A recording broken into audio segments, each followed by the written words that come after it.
Welcome to the Raising Confident Girls podcast, your guide to raising strong, confident daughters. I'm Melissa Jones, the founder of Girls Positivity Club and a teacher for over 20 years. In a world where girls often feel overwhelmed, anxious, and confused, this podcast is your go-to space. As caregivers, we navigate challenges together. I founded Girls Positivity Club to provide a place where you belong and get the tools to face today's hurdles. Consider this your regular check-in with a trusted friend, offering insights and practical tips for meaningful conversations. I'm here to help you feel confident on this journey of raising a generation of empowered girls. Let's dive in and raise those confident girls together. Hi everybody, welcome back to Raising Confident Girls. I'm so happy you're here today because we have a very good topic today that I hear from a lot of girls and parents, and that is perfectionism and its toll on girls' self-worth. And, this is something that is related to, am I good enough? That we talked about in last week's episode, if you listen to that. If you haven't listened to that episode, it is right before this one, so have a little binge session. And if you have, thank you for listening. This is going to sound really like a continuation of that, but in the frame of perfectionism. And before we get totally into the episode, the biggest compliment is if you can send the show to another mom of a girl, parent of a girl, caregiver of a girl, somebody who this could have positive impact on. If you're getting value out of our podcast, I thank you. And that is the biggest compliment because it's going to get this into the ears of more families, which is going to have positive impact on not only your life, but your daughter's life. And that really is the mission of Girls Positivity Club, is to help raise that generation of confident girls. And we're all in this together. So let's help each other out. And I would love for you to share this with your friends and other people you think it could help. So yeah, perfectionism is real. And it's something that, it's not that boys don't have perfectionism, but it is a very common trait in girls. And I don't know if that's because of, this culture of that women have to have everything together. And I think, I've fallen into that trap for sure. It's like, I've got to be, all the things to all the people and do amazing in every area of my life, or I feel like I'm failing. And that's such a lie that we tell ourselves, and we don't want our girls to grow up thinking that that's true. So in my life, that would be me making sure that I'm checking all the boxes on my to-do list, or I'm eating healthy and I'm working out and I'm working hard and I'm being a good mom and I'm being a good wife and I'm being a good daughter and I'm being a good friend. And it's like all these things that we want to tick off of our list. And I'm doing self-care and I'm, doing whatever, going outside, I'm taking care of, the animals, and I'm, the list can be a mile long. And the problem with when we fall off in some area is that we can beat ourselves up about it. And, no one has to be perfect. And what I've started doing instead is, especially if I feel like I'm not getting very far on my to-do list, or I'm not, doing well in a certain area of my life, is I think to myself, okay, I'm going to go on a treasure hunt in my mind. What are the things I have done well? And it's replacing that. And sometimes it's something very simple. But like I drank water today, but it still helps me. And then I think every day, like, what could I do better tomorrow? I'm going to do better tomorrow. Every day is a fresh start. So when my feet hit the floor every day, I tell myself it's going to be a good day. I can do this, something positive, so that I have a better chance of doing that each day. And another, thing you can say to yourself and teach your daughter is, I don't have to be perfect to think that I'm doing well. So I'm getting a little bit ahead of myself, but I got kind of on a roll there.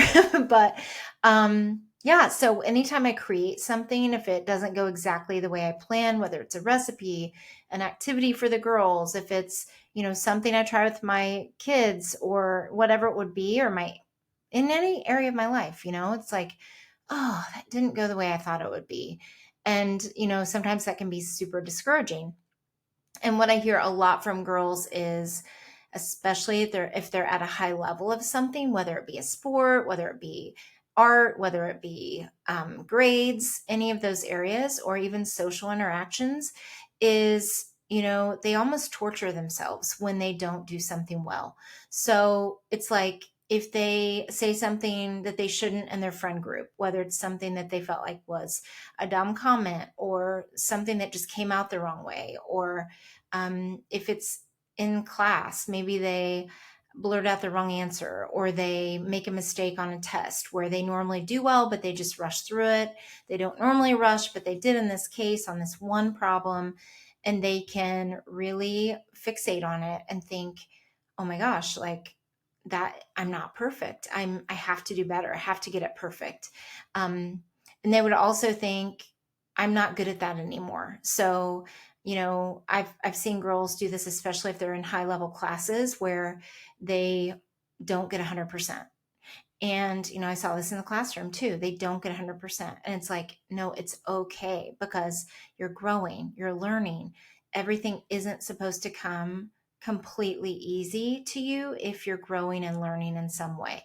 Now, that doesn't mean that they can't do well, or they're not learning, but they can become very fixated if they're a perfectionist of getting everything perfect and feeling like a failure if they don't. So raise your hand if that's you, because I've definitely been there in my life as well, in different areas of my life. And, it's not to call anyone out, because it's normal. It's something that we all can struggle with. And I've heard the opposite. I've heard moms tell me that they don't encourage perfectionism in their daughters. They're not perfectionists themselves, but for whatever reason, their daughters are, and they can't pinpoint when it happened. So it doesn't have to be one incident that this happened, but it's oftentimes this internal feeling that they have that if they make a mistake, that, in their mind, the world's going to end, which we know it doesn't, but it has to be a certain way, or they want to feel very in control of things for some reason. And they might be like very adverse to risk, because that would mean that everything wasn't in alignment and wasn't perfect. Even in their rooms, this can happen when they want their room to be completely organized, or they don't raise their hand on class to participate because they're not 100% sure they're right. They don't participate in activities in something that they love to do because they don't know if they'll be able to do it perfectly. Or they might mess up on something. I've heard girls say that a lot. So the problem with this is that they're having this pressure to feel that perfectionism. And this can come in a lot of ways. Like they can compare themselves to someone else who they think is perfect, either in real life or on social media. And they can have a fear of making mistakes. They have a fear of failing or avoid challenges, like, oh, I'll just do the easy part because I know I'll be good at that. And I don't want to try this new thing because that means that I might not do well at it. And that can't happen. Like I have to do well at everything. This can also be like super hard criticism on themselves if they do mess up on something.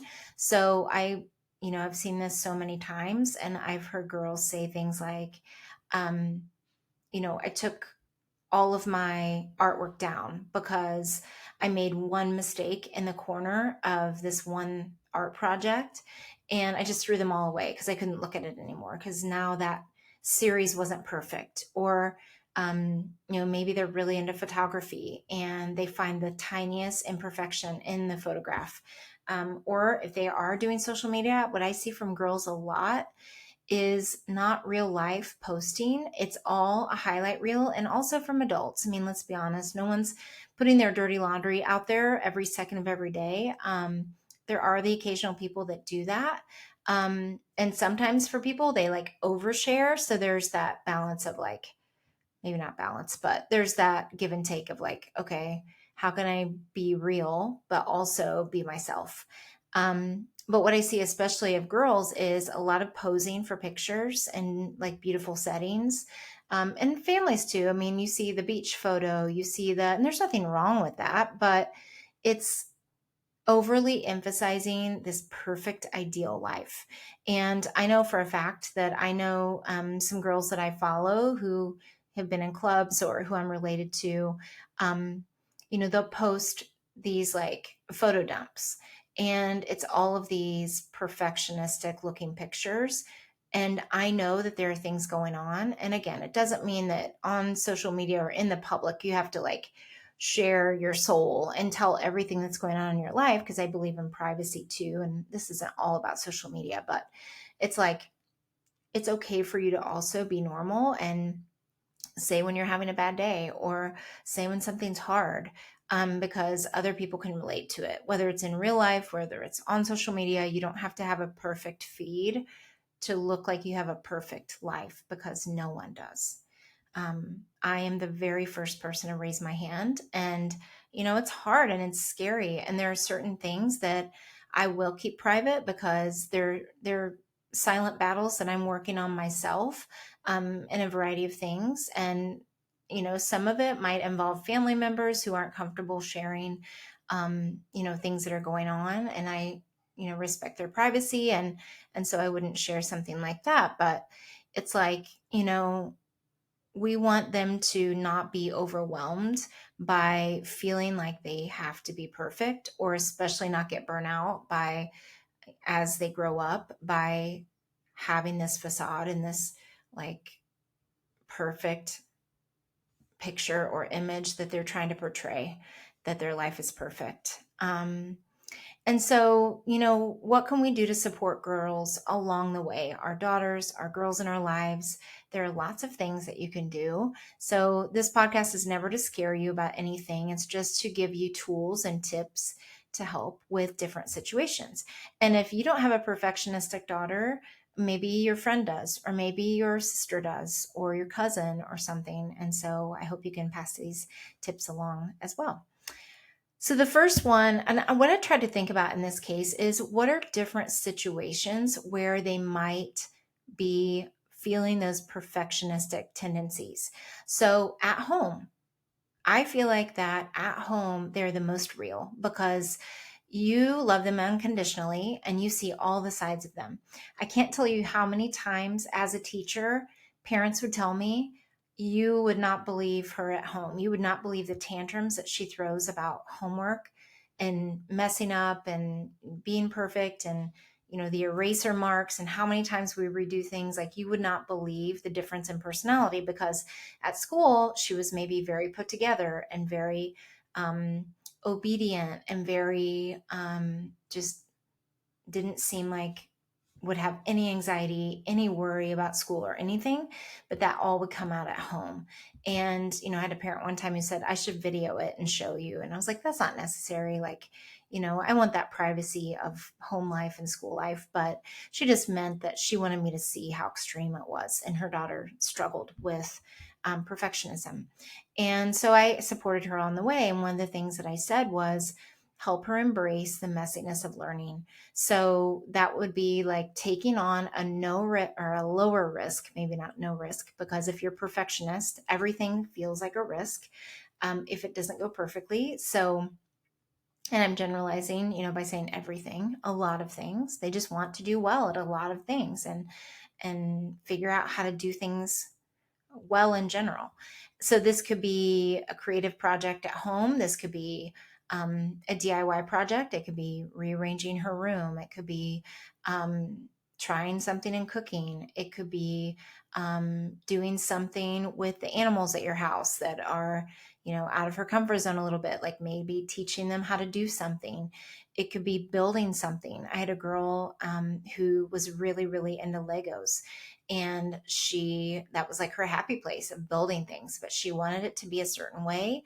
And what she would tell me is like, Legos don't always go well, especially if you can't find a piece, or something, falls down, you like snap something into place and something else breaks. So just having those safer activities to do at home where they can mess up and the world won't end doing, anything. And mistakes are part of the process, and that's what we want to teach them. Even if it doesn't look like the picture, the puzzle that you're creating doesn't look like the picture exactly, even though the point of a puzzle is to try and make it look like the puzzle. But I'm just giving that as an example. It's like, you know what? I've made brownies before and they've been rock hard. And I followed every direction. And for whatever reason, maybe I just cooked them like 2 minutes too long and they were like bricks. And yeah, I was upset because I wanted brownies and I wanted them to turn out well. And it was disappointing because I'd spent all that time making them, especially if it was from scratch. And it's teaching her that sometimes you have to throw the thing away. Sometimes you have to start over. Sometimes you make a little mess up and you can make it into something. So, what we say all the time in Girls Positivity Club is if you make a mistake in what you're doing, make it into something else. So, not they don't all like to hear that because a lot of times, especially if we're doing painting, especially canvas painting, you're not just going to get a new canvas every time, especially if they're the bigger canvases that we use. And I do always have a girl, usually, always is such a tricky term to say, but a lot of times I've had at least one or two girls who mess up in the middle of it and just want to start completely over. And yes, there are times when that's the case, but sometimes I'll say, well, what else can we make this into to make it work into your idea? And that's stretching, and that can feel uncomfortable. But there have been lots of cases where girls have done that. And they're like, oh my gosh, I made it into a rock in my landscape painting, and it actually looks really good. Or, I still don't love it, but I did make it into something. I'm proud of myself for trying that. So it's really at home, especially in that safe environment that you have, is thinking like, what could she do where it may not go perfectly, but she will learn to work through it in some way. And it also doesn't mean following them around and like being scared of them making mistakes either, because they might have like a blow up or, temper, or they might cry or whatever. It's like, no, it's supporting them, patting them on the back and telling them it's okay and helping them work through it so that when they do have these challenges as they get older, they don't feel like that they have to completely throw in the towel or think that they're terrible. There are always ways to do it, even though it doesn't feel good to mess up, quote unquote. So you can say to them when they're doing this project at home, it's okay if it doesn't turn out perfectly. If it does, great. But if it doesn't, it's okay. The brownies are still going to taste good. We'll make another batch. The artwork is still beautiful. It doesn't have to be perfect every time, whatever that would be, especially even in sports. You don't have to score this number of goals every single time. Sometimes you are going to, and that's amazing. Sometimes you're going to have off games. And even I think it's always so important, especially I have a lot of elite athletes as girls in clubs, and they do perform at a high level. And even think about the Olympics. If you're listening in real time, the Olympics just ended, and it's like those elite athletes all didn't win. And they've worked years for that. And it's thinking like all those people, they have dedicated everything to that, and it's their area of genius. It's their zone of genius. It's the thing that they are most passionate about. And it's like they also have to be okay with making mistakes and working through that. And if you've watched any of the interviews, they'll talk about that, how they've had to work through perfectionism and setbacks. And a lot of times those are the best overcoming stories, and those are like the gold medal moments of like I've never heard an athlete at the Olympics say, everything's just always gone perfectly. I've made every team. I've never made a mistake. So it's like putting that in perspective of how many, and if they admire a certain Olympian or a certain athlete, it's maybe finding out some of their story. And I guarantee you, it has not been an easy road in some way.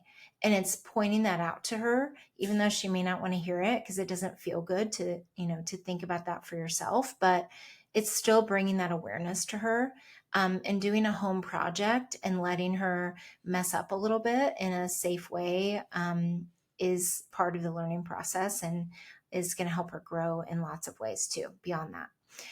The other setting is in a social setting. So it's practicing authenticity, being yourself.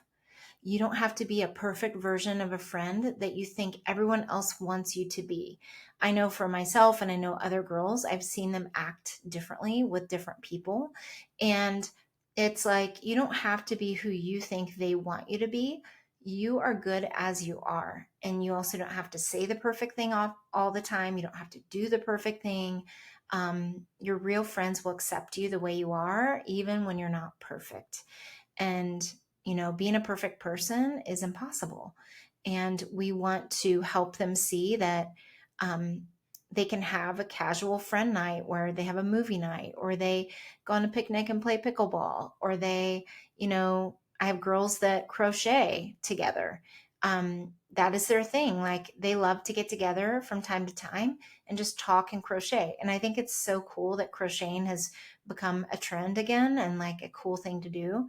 I know when I was teaching years ago, knitting was a trend, and the art teacher actually did lunch knitting. So they would eat, and then she would, through recess, teach the kids how to knit. These are kids who wanted to do this. It was a short period of time, like, once a week for 8 weeks or something. So they were still getting recess, but it was so cool because my favorite thing was I had a lot of knitters in my class that went with her. And when I would read aloud to them, they would ask if they could knit. And I just thought that was the coolest thing, because I had all these kids in fourth grade knitting while I was talking.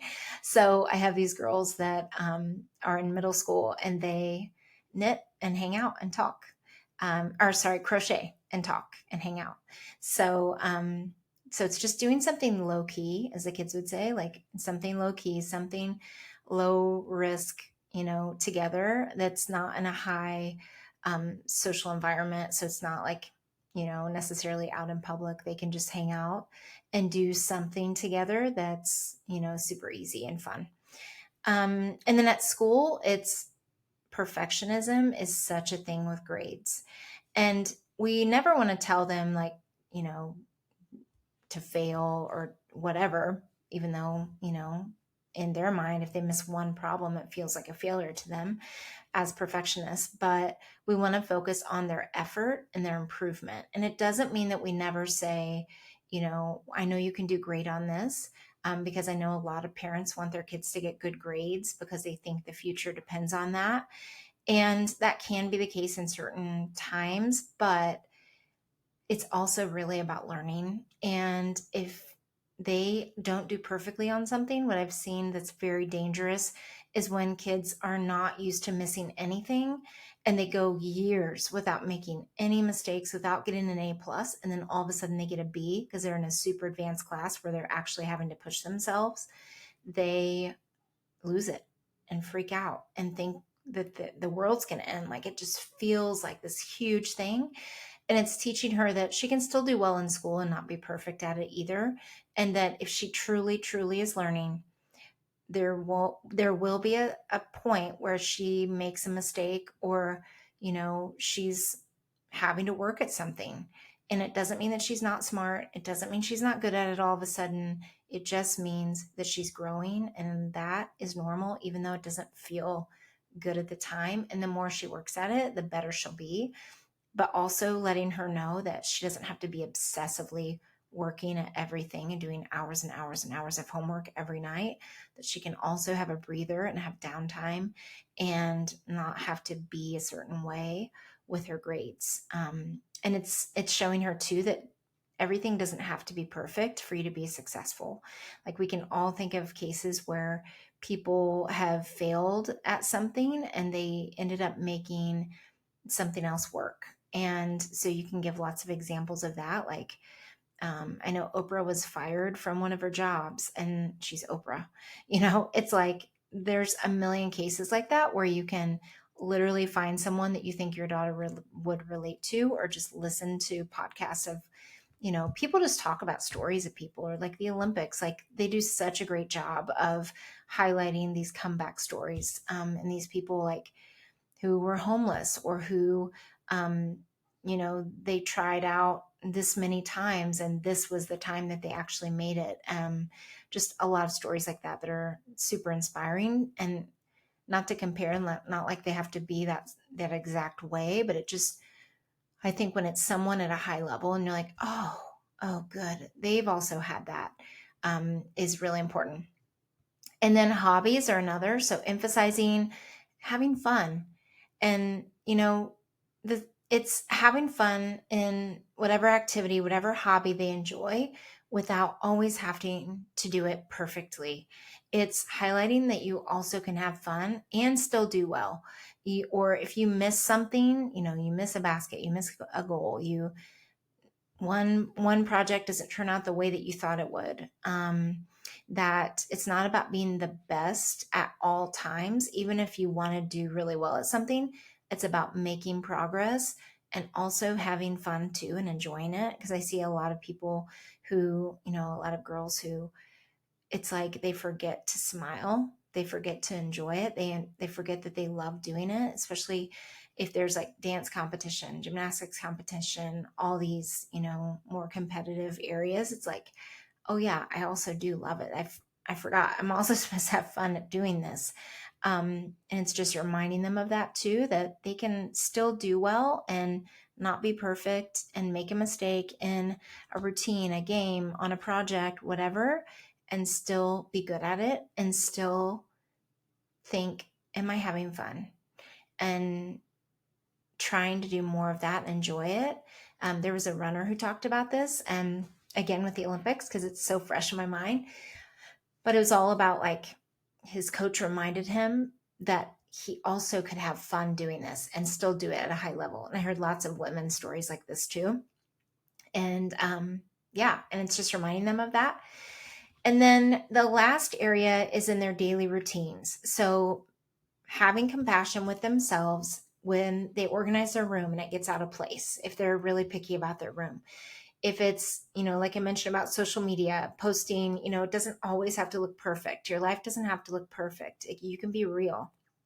If it's homework, not obsessing over one thing, it's taking a break. My dad always told me, take a break, sleep on it, get up a little bit early and see it with fresh eyes. And so many times that saved me. And that was all the way through school and even into college, that it really, really helped me to do that. Their appearance. Some girls right now are really obsessed with having the perfect outfit, the perfect skincare routine, the perfect this or that, and like not wanting to leave the house until fill in the blank happens. Their hair has to be perfect for them to go to school, or their outfit has to be perfect, or whatever it is. So their appearance, their social interactions, they don't have to stress or replay in their mind a million times like the thing they said wrong, over analyze what they said or what someone else said. Maybe they're mad at me because I did this certain thing and I don't normally do that, and I want to be a good friend.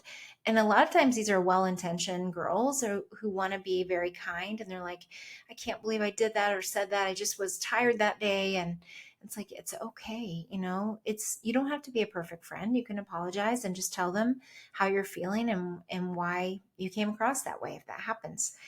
And then even in their eating, like having a perfect eating habit routine, or having a morning routine that goes perfectly, or a nighttime routine that goes perfectly. Or I've heard this from girls too, like their sleep routine. If they don't fall asleep immediately, they get super anxious. They're like, oh my gosh, I'm not going to get enough sleep. And then that means my project's not going to go well. And they start like, really stressing and feeling and like making it worse. And then they really can't sleep because they're worried that things aren't going to go perfectly the next day because they didn't fall asleep right away. It's like, breathe. It's okay. Sometimes your body's just busy. And what could we do to slow down? Let's do a little bit of breathing together. Let's do, whatever. So, you can also model with them. Like, I didn't get everything done today either. And that's okay. It doesn't feel great all the time, but I'm just going to tell myself every day is a fresh start and I can start there tomorrow. Or, just saying things where you're sharing moments with them that maybe you didn't meet your expectations, but you kept going anyway, and reminding them of times when they've done the same.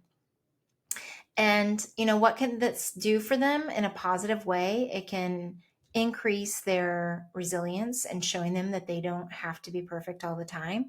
It can improve their self esteem. It can give them more enjoyment, more joy in life. And that's so important in their lives. And the engagement, letting their hair down. I can't tell you how many times I had a friend one time who's a teacher, and she said, I just want this one girl to just do a cartwheel in the middle of the hallway sometime, because she was so perfectly just always together, that she's like, I just want her to let loose sometimes, and just, not that she wanted her to be someone else, but she just wanted her to kind of let loose a little bit. And just reminding, sometimes we have more serious girls, but just reminding them that they can also laugh and have fun, and, everything doesn't have to be a certain way. And just opening them up to those conversations and just reinforcing that unconditional love that you have for her, and that you don't expect her to be a certain way, and that she can be that kind and loving to herself too. So I hope this was helpful. Please let me know if there's anything that resonated with you. I'd love to hear from you on Instagram, Facebook, YouTube if you're watching this. And until next time, keep raising those perfectly imperfect girls. And you don't have to be a perfect parent either. I know I'm not. This podcast isn't perfect, and that's exactly how we like it. So thank you so much, and we'll see you next week. Thanks for joining another empowering episode of the Raising Confident Girls podcast. Share today's insights with caregivers and friends, building beautiful relationships with strong girls. Hit subscribe so you never miss an episode. We're not just a podcast, we're a community. Follow Girls Positivity Club on social media for more empowering content on Instagram, Facebook, TikTok, and YouTube. This podcast empowers you, supporting incredible girls. Let's create strong, beautiful relationships with the girls in our lives. I appreciate you listening today. Stay confident, stay connected. Until next time, keep raising those confident girls. You've got this.